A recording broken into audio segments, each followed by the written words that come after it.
જો તમે કોઈ રાઇટિંગ ફિલ્ડથી છો, જેમ કે content writing, copy writing, script writing, novel writing or any of the writing field, તો તમને આ વિડીયો જરૂર જોવો જોઈએ.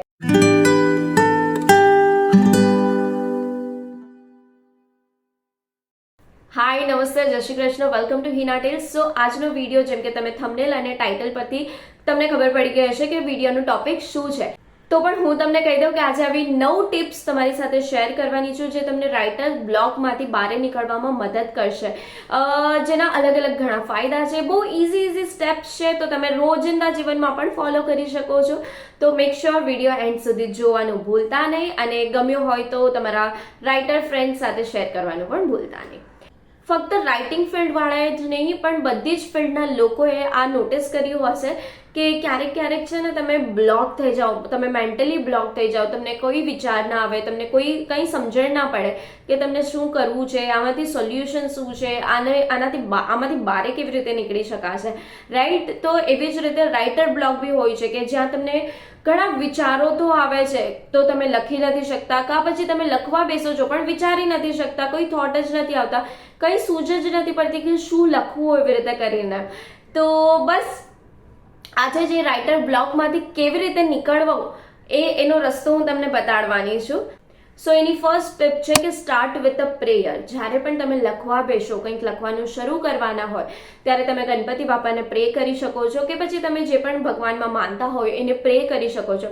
ગણપતિ બાપા મેં સ્પેસિફિક એટલા માટે કહ્યું કે કેમ કે ગણપતિ બાપા વિઘ્નહર્તા છે, અને ગણપતિ બાપાને પ્રે કરવાથી તમારા ઓલમોસ્ટ બધા વિઘ્ન ટળી જાય છે. આપણે કોઈ પણ નવા પ્રસંગમાં કે નવું કંઈક કામ શરૂ કરવાના હોય ત્યારે ગણપતિ બાપાને તો યાદ કરી જ છે. તો એટલે ગણપતિ બાપાને યાદ કરવા, જ્યારે પણ તમે લખવા બેસો, જ્યારે પણ તમે કંઈક નવું શરૂ કરવાના હોય લખવા, તો સ્ટાર્ટ વિથ અ પ્રેયર, તો it will be helpful for you. Second છે ઈટ વેલ. ઈટ વેલનો મતલબ એ નથી કે તમે ભરપેટ ખાઓ, મતલબ એકદમ આળસ આવી જાય ત્યાં સુધી ખાઓ, એકદમ તમે ઊભા જ ન થઈ શકો ત્યાં સુધી ખાઓ, ના, એવું નથી. ઈટ વેલનો મતલબ છે તમે સાત્વિક ભોજન ખાઓ, તમે સારું ખાઓ, હેલ્ધી ખાઓ, મતલબ તમારું પેટ પૂરું, મતલબ પેટમાં થોડી સી જગ્યા રહેવી જોઈએ જેનાથી તમને આળસ ના આવે, વરના ભરપેટ એટલે એકદમ ઓવર ખાઈ લીધું તો તમે ડાયરેક્ટ બેડ પર જ જવાના છો. તો ડોન્ટ ડુ દેટ. ઈટ વેલનો મતલબ અહીંયા એ છે કે તમે એકદમ સારું ભોજન કરો, સાત્વિક ભોજન કરો, પેટને જેટલું જરૂર છે એટલું ખાઓ. અને યા ફિર તમે લખવા બેઠા હો, તમે લખવા બેસો ત્યારે પણ તમે તમારી સાથે બાજુમાં કોઈ જ્યુસ છે કે કંઈ ડ્રાય ફ્રૂટ્સ છે કે કંઈ એવું નાસ્તો લઈને બી બેસી શકો છો, જેનાથી તમે ખાતા જાઓ અને લખતા જાઓ. તો એનાથી બી તમારી ક્રિએટિવિટી ઓપન થઈ શકે છે, વધારે આઈડિયાઝ આવી શકે છે, તમે ટાઈમ લઈ શકો છો વિચારવા માટે.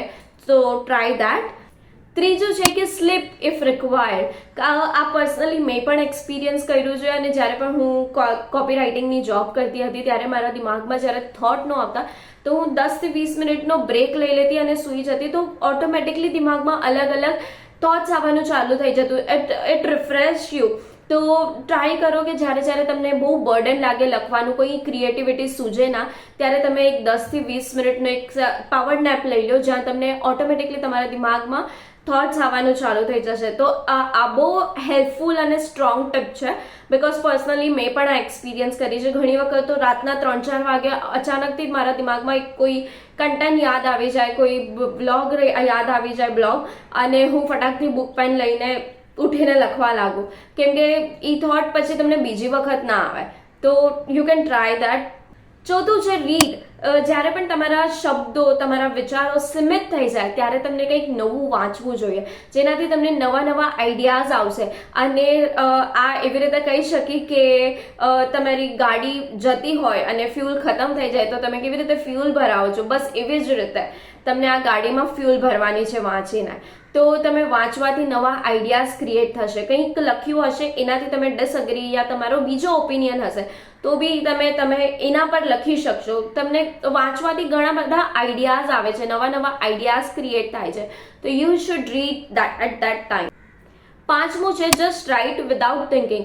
ઘણી વખત આપણે એડિટિંગમાં એટલા મથતા હોય છે કે આપણે છે ને જે એકચ્યુઅલ લખવાનું હોય છે એ ભૂલી જ જાય છે. આપણે પહેલી 2 લાઈન લખીને એવું વિચારીએ છીએ કે ના આ 2 લાઈન સારી નથી લાગતી, આનું આગળ શું કરીશ, આમ શું કરીશ. ના, ક્યારેક ક્યારેક છે ને વિચાર્યા વગર ગાંડાની જેમ લખતા જ જવું જોઈએ, લખતા જ જવું જોઈએ.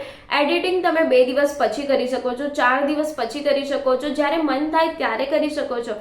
પણ જે દિમાગમાં વિચારો આવે છે સતત કન્ટિન્યુ ચાલ્યા કરે છે, તો એ તમે કંઈ પણ સારું શું લાગશે, દુનિયાને ગમશે કે નહીં, એ બધું વિચાર્યા વગર જસ્ટ રાઇટ પાગલની જેમ બસ લખો જ, તો એનાથી તમારી ક્રિએટિવિટી ઓર ખુલશે.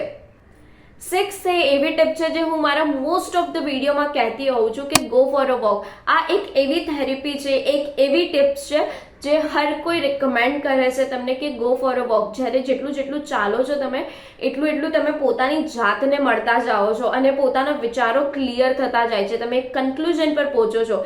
તો એકલા ચાલતા જાઓ, મતલબ ચાલો, તમે પોતાની સાથે ટાઈમ સ્પેન્ડ કરો તો તમને આઈડિયા આવશે ઓટોમેટિકલી. તમારા દિમાગમાં પોતાની જાત સાથે જ્યારે કોન્વર્સેશન કરશો ને ત્યારે તમે ઓટોમેટિકલી એક કયા ખૂણે પહોંચો ને એની મને નથી ખબર, પણ એક તમને કન્ક્લુઝન મળશે, એક તમને નવો આઈડિયા મળશે, તમારા દિમાગમાં નવા વિચારો આવશે. પ્લીઝ આ ટાઈમ પર તમે ફોન કે પછી મ્યુઝિક કે કોઈની સાથે વાતચીત કરવાનું અવોઇડ કરજો, બીકોઝ તમને સેલ્ફ ટોક કરવાનું છે અને વોક કરતાં સેલ્ફ ટોક કરવું ઇઝ ધ બેસ્ટ થેરેપી. ક્યારે પણ તમે ઉદાસ હો ત્યારે પણ આ કરી શકો છો. ઇટ્સ ધ બેસ્ટ થેરેપી, કસમથી ટ્રાય ઇટ. બિકોઝ આમાં કેવું થાય છે ખબર છે, બિકોઝ આ મેં પર્સનલી એક્સપિરિયન્સ કર્યું છે કે આપણે કન્ટિન્યુ 6-7 કલાક બેઠા હોય ને એક જગ્યા પર તો આપણી એનર્જી છે ને આમ બ્લોક થઈ જાય, આપણું બ્રેન બ્લોક થઈ જાય છે. તો જ્યારે તમે પછી વોક કરવા જાઓ તો તમારી એનર્જી આમ શું કહેવાય, આપણે ખાઈ પછી કેવું સારું લાગે, બસ એવી જ રીતે વોક કર્યા પછી આપણા સોલને એટલું સારું લાગતું હોય છે. તો try, go for a walk.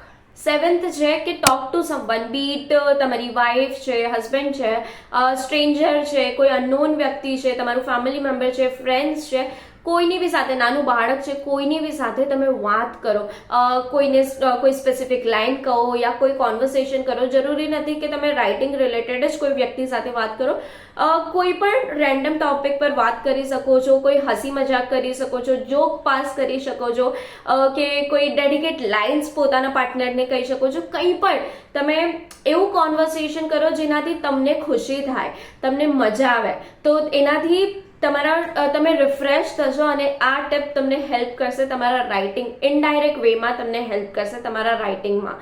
8th tip છે ટેક અ બ્રેક. આપણે માણસ છીએ, આપણે મશીન તો છીએ નહીં કે આપણે કન્ટિન્યુ સતત કામ કરતા રહીએ, આપણું બ્રેન સતત કામ કરતું રહે અને મશીનને પણ ક્યારેક શું કહેવાય ઓઇલિંગની ને એની બધાની જરૂરત પડે છે. તો એવી જ રીતે આપણને આપણા સોલને પણ આપણા બ્રેનને પણ એવી રીતે જરૂર પડે છે. તો સમયે બ્રેક લેવો કોઈ ગલત વસ્તુ નથી. તો તમે આરામથી 2-4 દિવસની છુટ્ટી લઈ શકો છો, પણ એના પછી પોતાને ફોર્સ કરવાનો છે, પોતાને યાદ દેવડાવવાનું છે કે મને રાઇટિંગ ફરીથી જવાનું છે, એ ફિલ્ડમાં મને ફરીથી લખવા બેસવાનું છે, મને ફરીથી જે મારું કામ છે એ કરવાનું છે. તો ટેક અ બ્રેક, જ્યારે રિક્વાયર્ડ હોય ત્યારે બ્રેક લેવો, that is totally fine. 9th છે કે સ્ટાર્ટ મેકિંગ અ લિસ્ટ. જે પણ તમારા દિમાગમાં આવે છે એનું લિસ્ટ બનાવતા જાઓ, કયા આઈડિયાઝ આવે છે એનું લિસ્ટ બનાવતા જાઓ. જ્યારે તમે બ્રેક લેશો ને તો ઓટોમેટિકલી તમારા દિમાગમાં અલગ કન્ટેન્ટ આવવાનું ચાલુ થઈ જશે. તો ત્યારે ખાલી ફક્ત લખતા જાઓ, કયું ટોપિક પર આવે છે, કયા ટોપિક વિશે તમને કન્ટેન્ટ બનાવવું છે, કન્ટેન્ટ લખવું છે, તો એના વિશે તમે લખતા જાઓ તો it will helpful for you. અને તમે સપોઝ નોવેલ લખો છો તો એનું નોટ ડાઉન કરો કે કયું ચેપ્ટર પછી શું આવશે, કેવી રીતે આવશે, આ સ્ટોરીનો પ્લોટ કેવી રીતે જશે, અહીંયાથી હીરો કેવી રીતે મળશે, અહીંયાથી હિરોઈનનું શું મતલબ everything you should just write randomly. તો ઇટ વિલ બી હેલ્પફુલ. જ્યારે તમે ફાઇનલ લખવા બેસશો ત્યારે આ તમે રેફર કરી શકો છો અને આના માધ્યમથી તમે તમારા પોઈન્ટ્સ વધારે ક્લિયરલી લખી શકો છો. સો આઈ હોપ આ બધી ટિપ્સ તમને ક્યાંક ને ક્યાંક કામ આવે. રાઇટિંગ ફિલ્ડમાં ન આવે તો ક્યાંક લાઈફમાં કામ આવે, પણ આઈ એમ શ્યોર આ તમને ક્યાંક ટિપ્સ કામ આવશે. આ બધી ટિપ્સ મને મળી છે આ બુકમાંથી, how to write a book and make it best seller by doctor Radhakrishnan Pillai. So book link મેં ડિસ્ક્રિપ્શનમાં આપી દીધી છે, ત્યાંથી તમે પરચેસ કરી શકો છો. તો વિડીયો ગમ્યો હોય તો લાઇક શેર સબસ્ક્રાઇબ કરવાનું ભૂલતા નહીં. મળીએ આવતા અઠવાડિયે એક નવા ટોપિક સાથે એક નવા વિડીયોમાં.